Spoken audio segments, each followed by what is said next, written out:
Gue agak setuju tadi Ari bilang Asian value ya. Mungkin Apa tuh Asian value? Asian value itu kekeluargaan misalnya, terus kerja keras, menghormati orang tua gitu.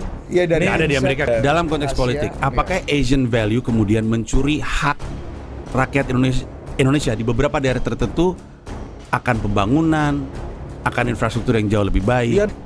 Jangan bawa human rights untuk melindungi sesuatu. You know it's wrong. Maksud gue bupati yang nggak berasal dari dinasti juga banyak yang korup gitu. Ada yang salah sama logika berpikir dulu. ASEAN Values. Hari ini gue bakal ngebahas tentang ASEAN Values. ASEAN Values yang mana tuh kak? ASEAN Values yang mau gue bahas bukan soal yang kayak di channel sebelah. Bukan soal korupsi is oke asal semua happy, bukan juga soal mewajarkan politik dinasti. Tapi yang mau gue bahas adalah ASEAN Values yang sebenar-benarnya, yang bisa membuat negara-negara di kawasan Asia ini punya karakteristik unik. Nah, di sini gue bakal coba nih menganalisis dan ngasih tahu banyak tentang ASEAN Values. Catat, jangan ketiduran. Definisi dan konteks dari ASEAN Values itu sendiri adalah serangkaian prinsip dan norma budaya yang mencerminkan karakteristik masyarakat di Asia Timur dan Tenggara. Beberapa nilai umum yang sering disebutkan adalah kolektivisme, kesopanan, harmoni sosial, kerja keras, dan nilai keluarga. Nilai-nilai Asia ini memiliki akar yang dalam dari segi sejarah dan juga filsafat. Mereka dipengaruhi oleh berbagai aliran pemikiran dan tradisi yang sudah ada selama berabad-abad, seperti Konfusianisme, Buddhisme, dan Daoisme. Konfusianisme ini berasal dari ajaran Konfusius atau Kongfuze yang hidup sekitar abad ke-6 hingga ke-5 sebelum Masehi di Tiongkok. Ia adalah merupakan filosofi yang menekankan pada tata krama, moralitas, dan struktur sosial yang teratur. Ajaran Konfusianisme ini mengajarkan pentingnya menghormati otoritas, menjaga harmoni dalam masyarakat, dan memperhatikan etika dalam segala hal. Konfusianisme ini mengajarkan tentang pentingnya hubungan antar individu dengan masyarakat, dan menekankan penghargaan terhadap nilai-nilai tradisional seperti keluarga, hierarki, dan kewajiban moral. Konsep utama dari Konfusianisme ini ada yang pertama, Ren atau Zen. Ren atau Zen ini merujuk pada kebajikan manusia yang meliputi sifat seperti kebaikan belas kasihan dan kebijaksanaan dalam interaksi sosial. Menjadi manusia sejati berarti mempraktikkan Ren dalam kehidupan sehari-hari. Kedua, ada Li, mengacu pada tata krama dan etika yang dianggap sesuai dengan norma sosial dan adat istiadat. Ini mencakup perilaku yang dianggap pantas dalam berbagai situasi, termasuk tata krama, etiket, dan adat. Kemudian ada Yi. Yi ini merupakan konsep tentang kejujuran dan integritas. Ini menekankan pentingnya memiliki prinsip moral yang kuat dan bertindak sesuai dengan hati nurani. Kemudian ada Je, merujuk pada pengetahuan atau kebijaksanaan. Ini mencakup pentingnya belajar dan mengembangkan pemahaman yang mendalam tentang etika dan moralitas. Terakhir ada Xiao. Xiao ini mengacu kepada penghormatan terhadap orang tua dan leluhur.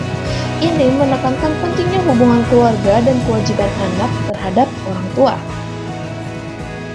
Selanjutnya ada Buddhisme. Buddhisme yang didirikan oleh Siddhartha Gautama atau yang biasanya dikenal dengan Buddha pada abad ke-6 sebelum Masehi di India adalah ajaran spiritual yang menekankan pada pemahaman akan sifat penderitaan dan jalan menuju pembebasan atau nirwana.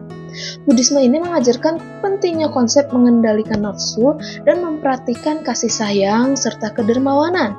Dalam Buddhisme, kebijaksanaan, etika, dan meditasi sangat diutamakan. Nilai-nilai seperti kebijaksanaan, keadilan, dan kedamaian menjadi bagian integral dari ajaran Buddhisme itu sendiri. Buddhisme sendiri memiliki beberapa konsep utama. Yang pertama adalah konsep tentang 4 kebenaran mulia. Kebenaran pertama disebut dengan dukkha atau penderitaan. Buddhisme mempercayai bahwa kehidupan ini dipenuhi dengan penderitaan dan ketidakpuasan. Yang kedua ada kebenaran tentang penyebab penderitaan atau samudaya. Penyebab dari penderitaan menurut ajaran Buddhisme ini adalah keraguan dan adanya keinginan yang tidak terpuaskan. Selanjutnya ada kebenaran tentang penghentian penderitaan atau niroda. Penderitaan menurut Buddhisme ini bisa dihentikan dengan cara menghentikan keinginan kita itu sendiri dan menghentikan hawa nafsu. Terakhir, ada kebenaran tentang jalan menuju penghentian penderitaan atau magga. Menurut Buddhisme, akan ada selalu jalan keluar dari penderitaan, yaitu melalui praktek spiritual dan kebijaksanaan. Konsep Buddhisme yang kedua yaitu ada nirwana. Nirwana ini merupakan tujuan utama dalam Buddhisme. Nirwana adalah keadaan kebebasan dari penderitaan, keinginan, dan reinkarnasi. Untuk mencapai nirwana, seorang harus mengatasi hambatan-hambatan seperti ketidakpuasan dan ketidakberanian. Selanjutnya ada karma. Karma adalah konsep bahwa tindakan seseorang memengaruhi nasib mereka di masa depan. Tindakan baik menghasilkan kebaikan, sementara tindakan buruk menghasilkan penderitaan.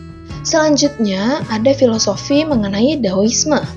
Daoisme atau berasal dari seorang filsuf kuno, Lao Tzu, yang hidup sekitar abad ke-6 hingga ke-4 sebelum Masehi di Tiongkok, adalah filosofi yang menekankan pada konsep Dao atau jalan dan aliran yang alami dalam alam semesta. Daoisme juga sering disebut sebagai Taoisme, yaitu ajaran yang mengajarkan pentingnya hidup secara sederhana, merangkul alam, dan menjauhi tindakan yang memaksa kehendak manusia terhadap alam. Nilai-nilai utama dalam Daoisme adalah kesederhanaan, harmoni dengan alam, dan spontanitas. Nah, Daoisme ini juga memiliki beberapa konsep utama nih. Yang pertama ada konsep mengenai Dao atau Tao, adalah konsep sentral dalam Daoisme, mengacu kepada jalan atau aliran yang alami dengan alam semesta. Dao adalah kekuatan transenden yang tidak dapat dijelaskan dengan kata-kata, tetapi dapat dirasakan dan dihayati melalui keharmonisan dengan alam. Kedua ada Wu Wei. Wu Wei adalah konsep tentang tindakan tanpa tindakan atau tidak bertindak dengan paksaan. Ini menekankan pentingnya berada dalam aliran alami kehidupan tanpa memaksa kehendak atau melakukan tindakan yang bertentangan dengan alam. Selanjutnya ada Zhiran. Zhiran ini mengacu kepada alamiah atau spontanitas. Ini menekankan pentingnya hidup sesuai kodrat alam dan mengikuti ajaran Dao tanpa hambatan atau usaha yang terlalu berlebihan. Selanjutnya ada Yin Yang. Konsep ini sebenarnya sudah sering sekali didengar di telinga kita. Konsep Yin Yang adalah tentang keseimbangan dan harmoni dalam segala hal. Ini menekankan pentingnya menjaga keseimbangan antara kekuatan yang berlawanan dan mencapai harmoni dalam kehidupan. Tradisi-tradisi ini membentuk pandangan dunia dan perilaku masyarakat Asia hingga hari ini. Jadi, gak cuma teori nih, tapi beneran membentuk kehidupan sehari-hari di kawasan Asia. Sekarang, setelah kita memahami dasar-dasar filosofis dari Konfusianisme, Buddhisme, dan Daoisme, mari kita lanjutkan dengan membahas aspek-aspek utama dari nilai-nilai Asia. Yang pertama ada kolektivisme. Di banyak negara Asia, kepentingan kelompok seringkali diutamakan di atas kepentingan individu. Ini berarti keputusan diambil dengan mempertimbangkan dampak pada kelompok, bukan hanya pada individu. Bukan cuma pencitraan kelompok di sosial media, tapi benar-benar diresapi dalam tindakan sehari-hari. Yang kedua, ada kesopanan. Menghormati otoritas, baik itu dalam keluarga, komunitas, ataupun pemerintah, adalah nilai yang sangat penting.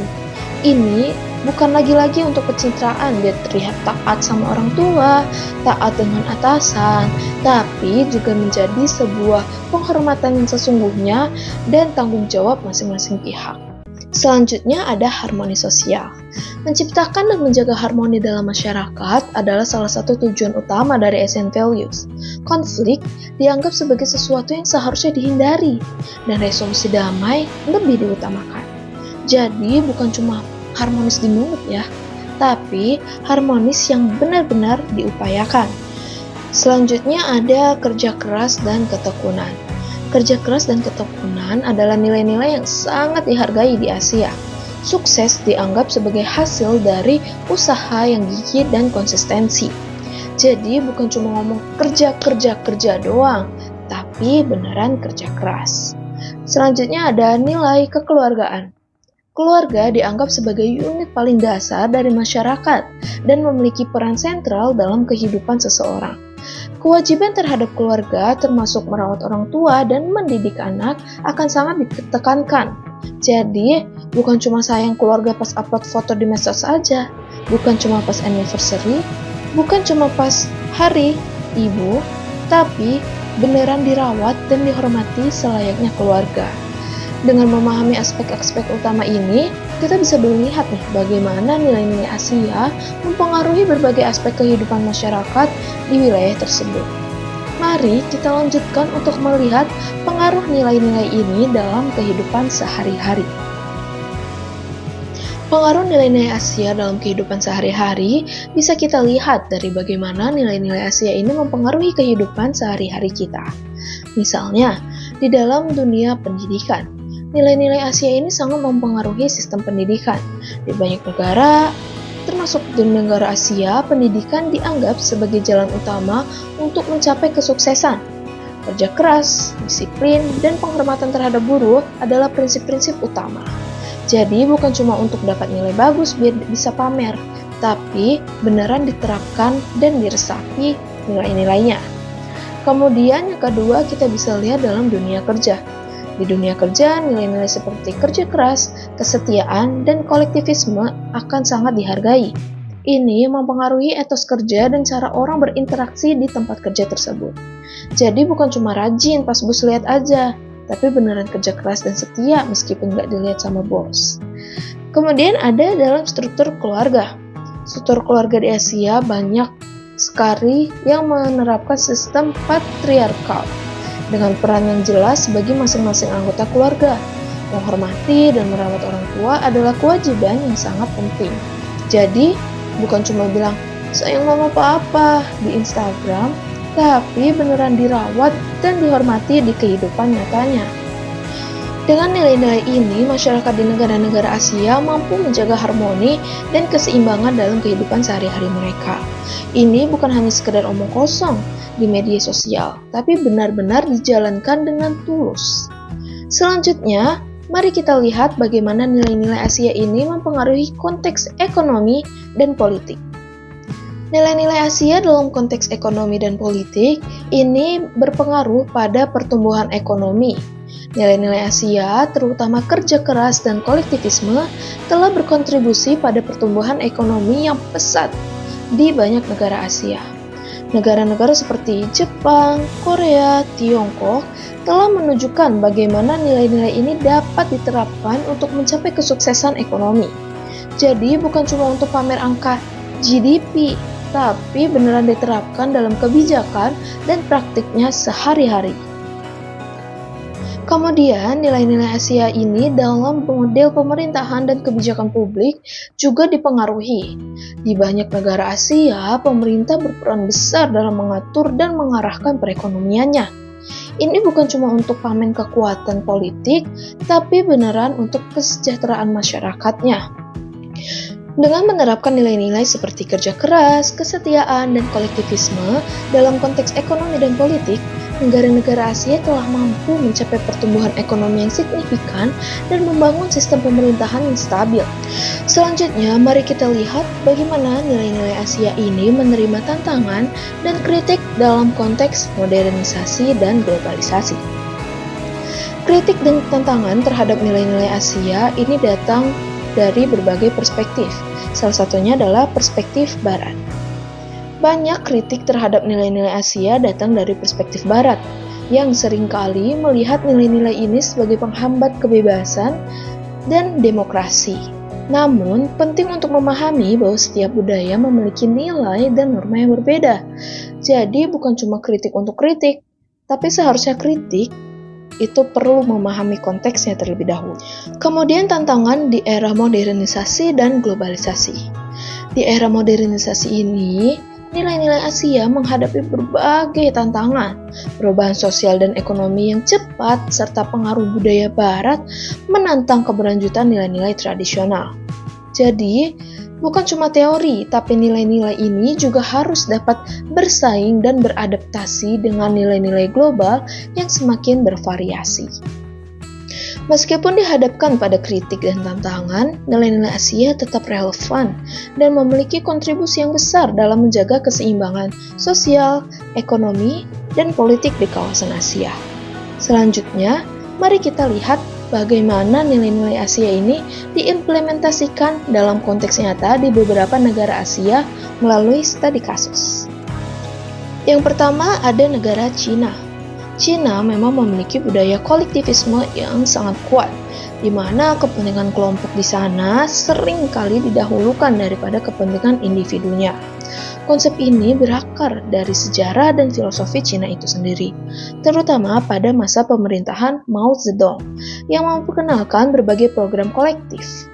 Contoh nyatanya adalah adanya sistem Danwei atau unit kerja. Adalah contoh nyata dari kolektivisme di Cina. Danwei mengatur hampir semua aspek kehidupan pekerja, mulai dari pekerjaannya, perumahan, hingga pendidikan anak-anak mereka. Selain itu, ada juga program kampanye pembangunan pedesaan yang mendorong komunitas untuk bekerja sama dalam membangun infrastruktur. Adalah bukti kolektivisme masih diterapkan di Cina hingga saat ini. Yang kedua ada negara Jepang. Harmoni sosial atau wa dalam bahasa Jepang adalah nilai penting dalam budaya Jepang. Ini mencerminkan bagaimana pentingnya menjaga hubungan yang harmonis dan menghindari konflik dalam masyarakat.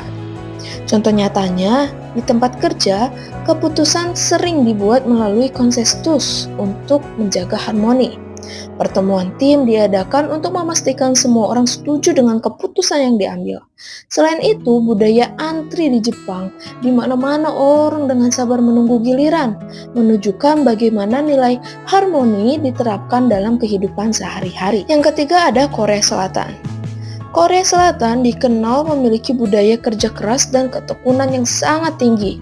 Biasanya sering disebut sebagai pali-pali atau cepat-cepat. Contoh nyatanya, siswa di Korea Selatan sering belajar sampai larut malam. Ini biasanya disebut sebagai Hagwon atau sekolah tambahan untuk memastikan mereka bisa masuk ke universitas top di negaranya. Dalam dunia kerja sendiri, jam kerja yang panjang dan budaya kerja yang lembur menunjukkan dedikasi dan ketekunan para pekerja.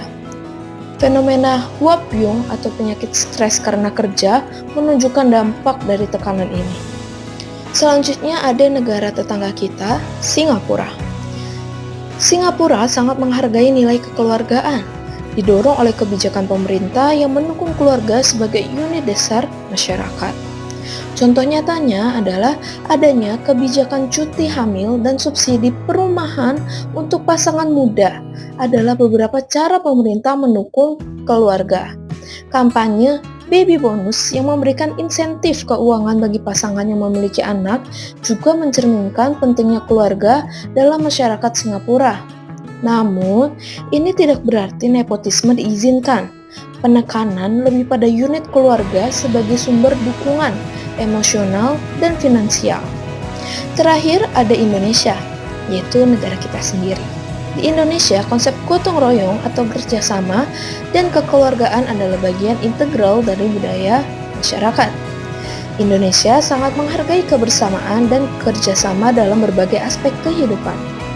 Contoh nyatanya adalah tradisi gotong royong terlihat dalam kegiatan seperti membangun rumah bersama, membersihkan lingkungan, dan menyelenggarakan acara adat. Di desa-desa, masyarakat masih sering bekerja bersama dalam proyek-proyek komunitas tanpa pamrih.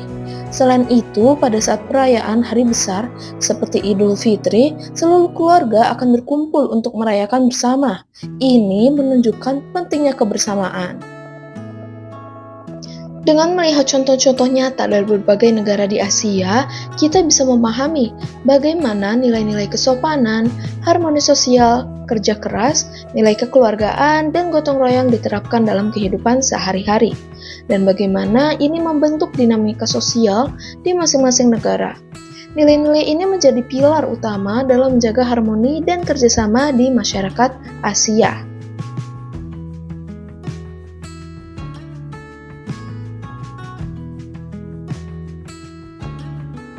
Kemudian kaitan nilai-nilai Asia dengan materi sosiologi. Yang pertama ada kaitannya mengenai fungsionalisme struktural. Teori ini menekankan pentingnya nilai-nilai sosial dalam mempertahankan stabilitas masyarakat. Nilai-nilai Asia seperti kesopanan, kerja keras, dan harmoni sosial berperan penting dalam menjaga keseimbangan dan stabilitas sosial. Selanjutnya ada juga teori konflik. Teori konflik ini biasanya menyoroti pertentangan sosial yang muncul akibat perbedaan-perbedaan kepentingan, baik antar pribadi atau kelompok dalam masyarakat. Dalam konteks nilai-nilai Asia, terdapat potensi konflik antara nilai-nilai tradisional dengan nilai-nilai modern yang semakin merajalela. Selanjutnya ada teori interaksionisme simbolik. Teori ini menekankan pentingnya makna yang diberikan oleh individu terhadap simbol-simbol dalam interaksi sosial. Nilai-nilai Asia seperti kesopanan, kerja keras, dan memberikan arah bagi individu dalam berinteraksi membentuk identitas sosial mereka. Dengan memahami kaitan antara nilai-nilai Asia dengan teori-teori sosiologi, kita bisa melihat bagaimana nilai-nilai ini tidak hanya mempengaruhi aspek kehidupan, tapi juga memiliki dampak yang signifikan dalam dinamika sosial, yaitu dinamika dalam masyarakat itu sendiri. Dalam pembahasan kali ini, kita telah melihat secara mendalam tentang Asian Value yang memiliki akar yang dalam sejarah, filsafat, dan budaya. Nilai-nilai ini tercermin dalam ajaran Konfusianisme, Buddhisme, dan Taoisme yang membentuk karakteristik unik masyarakat di Asia. Nilai-nilai seperti kolektivisme, kesopanan, harmoni sosial, kerja keras, dan nilai kekeluargaan menjadi bagian yang penting dan integral dari kehidupan sehari-hari di berbagai negara di Asia. Di sektor pendidikan, dunia kerja, dan struktur kekeluargaan, nilai-nilai ini memainkan peran penting dalam membentuk perilaku dan interaksi sosial masyarakat. Dalam konteks ekonomi dan politik, nilai-nilai Asia telah berkontribusi pada pertumbuhan ekonomi yang pesat dan pembangunan struktur pemerintahan yang stabil di negara di wilayah-wilayah yang tadi sudah disebutkan. Meskipun dihadapkan pada kritik dan tantangan, nilai-nilai ini tetap relevan dan memiliki kontribusi yang besar dalam menjaga keseimbangan sosial, ekonomi, dan politik di kawasan Asia. Dengan pemahaman yang mendalam tentang nilai-nilai ini, diharapkan kita dapat menghargai dan memahami keunikan budaya dan masyarakat di Asia, serta melihat bagaimana nilai-nilai ini dapat diadopsi atau diadaptasi dalam konteks yang lebih global, karena dunia menjadi semakin kompleks seiring berjalannya waktu. Sekian dari gua, nantikan segmen selanjutnya. Kira-kira kita bakal bahas apa lagi ya?